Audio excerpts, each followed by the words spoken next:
Hi DIYers, this is Frank at Alarm Grid. We're back in the Alarm Grid video lab working on the 2 gig GC3 Go Control panel. Today we're going to show you how to program the 2 gig PIR1-345. This is the box here. We have the motion right here. It's a fairly compact unit designed to be corner mounted in a 90-degree field of view so that it'll travel down both walls. The depth on this unit is 30 feet straight out from the corner of the wall and 50 feet across. So it's a 30 by 55 foot range. The pet immunity on this is up to 55 pounds. That means it's designed when a pet is not jumping on furniture or going up and down stairwells, which can actually kind of disrupt that pet immunity. But if a pet is just moving around normally at that size, this motion is designed to avoid false alarms due to that. At Alarm Grid here, to avoid any possible false alarms, we really like to avoid using motions with pets. If there is an environment where you have a confined space that the pet does not occupy when the system is armed away, then that's fine. You can use that maybe a basement or a garage, bedrooms, anywhere where the pet may not be able to travel in and out of when the system is armed away. Otherwise, just keep it away from furniture and stairwells, and usually that does a good job of avoiding false alarms. So we're going to show you how to program this unit. This sensor is a 7-digit serial number, just as any other wireless sensor has. And this in particular uses loop 1. So we'll show you how to set that up on the system. There's 2 ways of enrolling any wireless sensor. One is to auto-enroll. The other is to manually enter the serial number. If you have already installed this, or it's an existing sensor that's already been mounted up into the wall, then we can show you how to just document the serial number. You can pop open the unit and get the serial number inside and manually enter it and set loop 1, or you can auto-enroll. We'll show you how to do both. So what we'll do now is jump into the installer toolbox on the GC3. We'll hit the 2 gig symbol on the top right and then enter the installer code. Our default is 1561 on the GC3. If you've already changed it, you can go ahead and use that. We'll use system configuration here, and then we'll set this up as a wireless zone. So now that we're in here, we see that we've already set in a front door. That was in previous video. We'll go down to wireless zone 2, and it'll show you our list here on the right. As soon as you click into sensor type, it'll bring that over here on the left, and then we can start setting these in here. So the first thing here is determining how you want to set this sensor up. So motion detectors generally are set on two different types of response types. The most common would be interior follower. An interior follower zone essentially is disabled when you arm the system stay. So if you're arming stay, meaning that you're staying at the home, this will be disabled so you can move around the home. However, if you arm away, it will allow you to walk in front of it during the exit delay period on the way out. On the way in, it will follow the entry delay period. So that's what follower means. So if you open your front door and that's set on entry exit, then and this motion is not in direct view of that door, then you can then it will allow that entry period. So if your entry delay is 30 seconds, this motion will not trip for 30 seconds. It basically follows that. Now, if somebody gained access to the home and one of the entry exit doors was not opened, and this was tripped during armed away, it would be an instant alarm. So that's why this is a little bit more secure than the other setting, which we can show you here. So interior follower is type 4, the most common. If we scroll down to 10, you'll actually see interior with delay. So interior with delay is a little bit different. It's similar in the sense that it is disabled during armed stay to avoid false alarms when you're inside the home from moving around. So it's the same there. Where it's different is when this detects motion during armed away, after the exit period has expired, and if somebody were to gain entry or walk in somewhere, once this trips, it will allow it will be mapped to the entry delay 1 period. So if that's set to 30 seconds for the doors, it will also be 30 seconds for this. Where that can come in handy is if you're using this, maybe you're using this in a garage or in an area where there will not be a door opened before this is tripped. So if this is in an entry point and that that entry door is not does not have a contact on it to allow the system to know that an entry door is opened, then that's where you would set this to interior with delay. Also, if the motion is in direct view of an entry door, looking directly at it, as that door opens, if the motion will trip before the panel can get that signal, knowing that the contact has been opened, there's that fine line there. If it's looking directly at the door, that's usually why you want to set it on interior with delay, to avoid that false alarm. If that fault doesn't get to the panel before the panel notifies this that there is a fault, then it'll trip immediately if you have it set on interior follower. So that's why interior with delay is a little bit more flexible.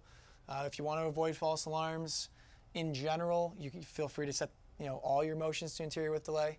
We prefer setting them to interior follower unless they are in those particular circumstances where they're looking at the entry door, or you would potentially, through normal use, trip this motion before opening an entry-exit door. So those are the two most common zone types.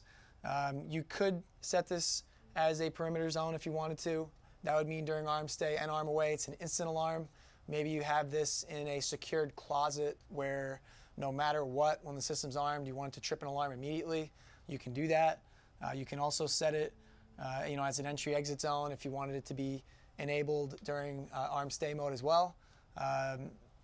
So for today's purposes, we're going to set this to the most common type, which is interior follower. So this means disable during arm stay, instant during away, unless there is an entry-exit door open. So we'll move down to sensor equipment. You'll notice that when you set interior follower, the equipment automatically sets this to a motion, okay?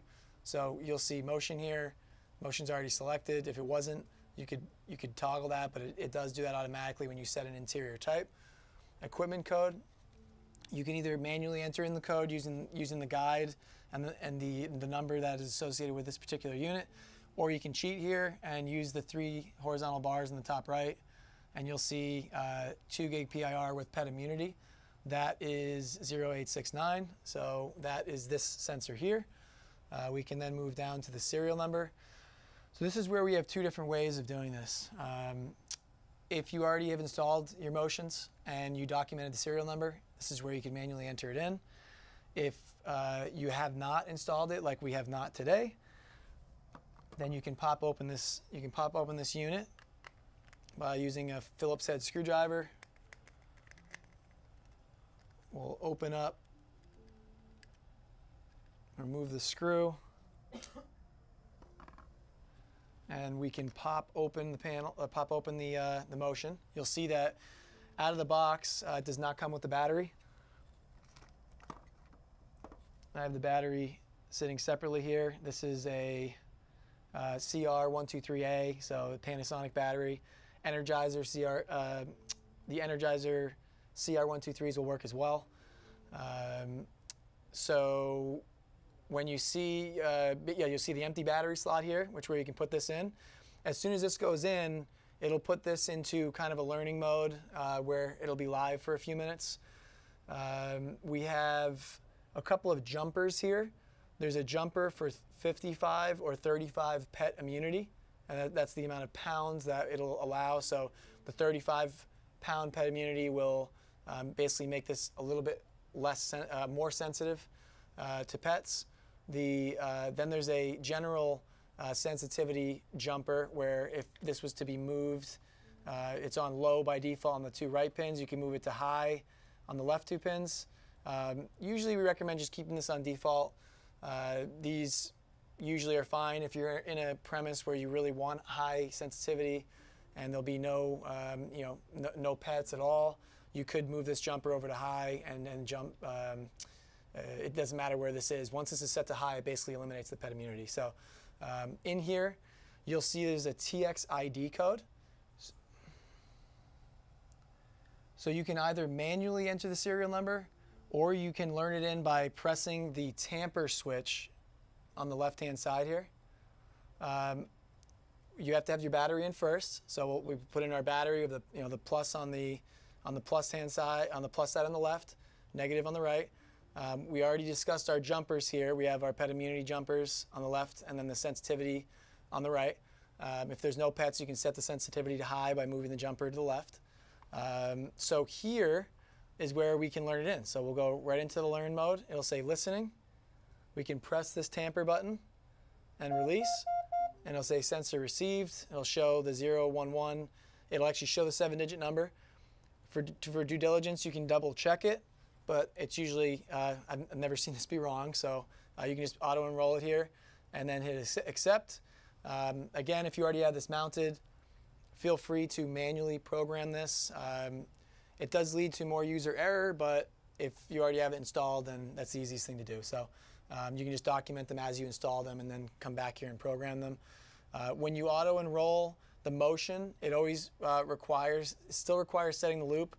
By default, it'll be on loop 1, which is where you want it. But just in case, if it does ever jump over to a different loop, that's where you'd want to adjust it. So the loop number here is important. You want this to be loop 1. Okay. So once you've done that, you can snap this shut here.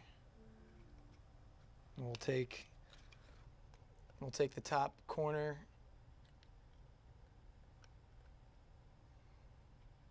Basically hook the top in first, and then snap the bottom shut.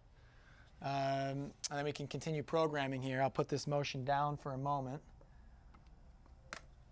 So in all of our programming videos for zones, we discussed transmission delay. This is a way to hold an alarm signal from sending out to the central station. We always want to disable this. By default, it is enabled. What this means is if that motion were to be tripped and the alarm goes off, then if this transmission delay is enabled, the system will hold that signal for the period of time that is programmed to the transmission delay in panel programming. We'll have another video on setting that selection.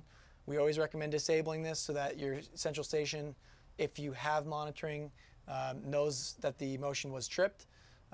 There are other measures you can put in place as far as verification phone numbers to prevent false alarms. So this is not usually the way that we like to do it. If you're in an area where your county sheriff or city police department is very strict on false alarms and you're trying to put in any measures possible to avoid false alarms, and you're willing to sacrifice the central station from knowing when there's an alarm, if it's disabled during this transmission delay period, then you can enable this. Just keep it on the enabled mode, and that's fine. Just make sure you have that discussion with your alarm company.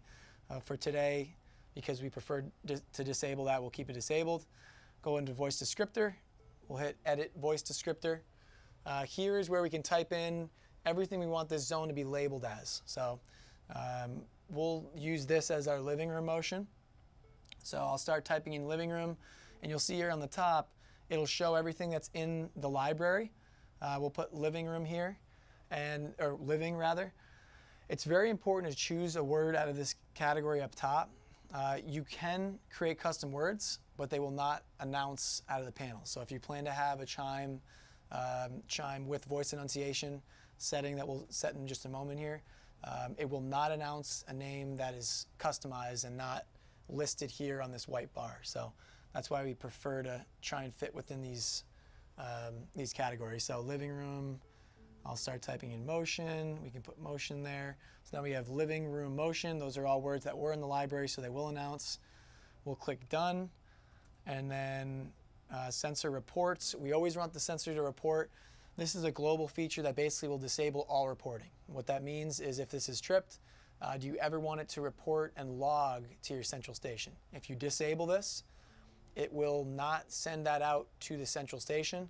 If you have alarm.com service and you wanted this motion to simply send you a text and not send anything to the central station, you could disable this reporting here. and that way it would avoid any false alarms or things like that, but it would generate a text for you each time if you customize it that way on alarm.com. For today, we'll enable it, assuming that it's in our living room when we're away. We want it to report to the central station if there is an intrusion. So we'll hit sensor supervised.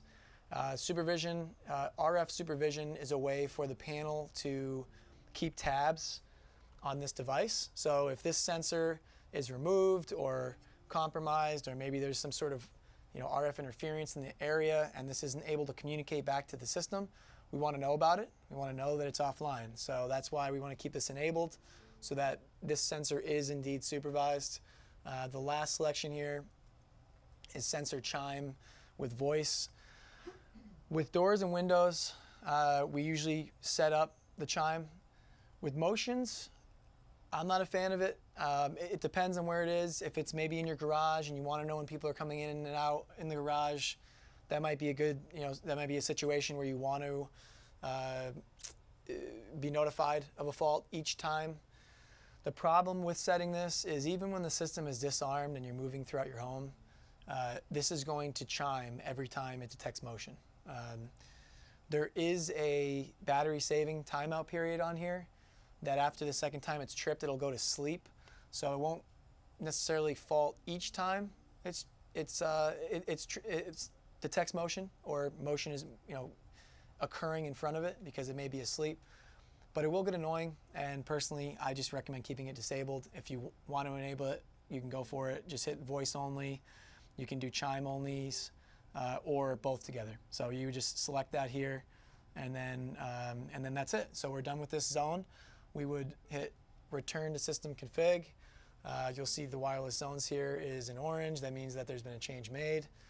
It'll show you the summary of everything that we've done, the interior follower zone type, the motion detector, the 2 gig PIR motion with pet immunity, the serial number, the loop number, which is always loop 1 for this sensor, and the name and everything else here that we've gone over. We'll save that, and then you can go ahead and install this unit. There is a bag of clips here. There's a few different parts that you can use to attach the back plate to the wall. These are very handy. You can use two-sided tape to apply to the sides here and kind of kidney corner it in the wall, the corner of the wall if you want as well. But these can be handy, so feel free to use these as well.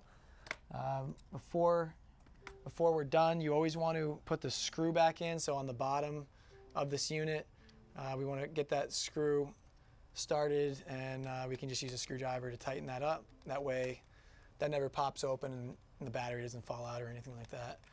So now you're good to go. You have your 2 gig PIR1-345 programmed. If it's already installed, great. If you need to install it, go ahead and install it, and then you can do your testing. We'll have another video on our channel showing you how to test this motion in the walk test mode. And if you have any other questions on programming your 2 gig motion detector with your 2 gig GC3 panel, you can email us at support@alarmgrid.com, and don't forget to subscribe to our channel.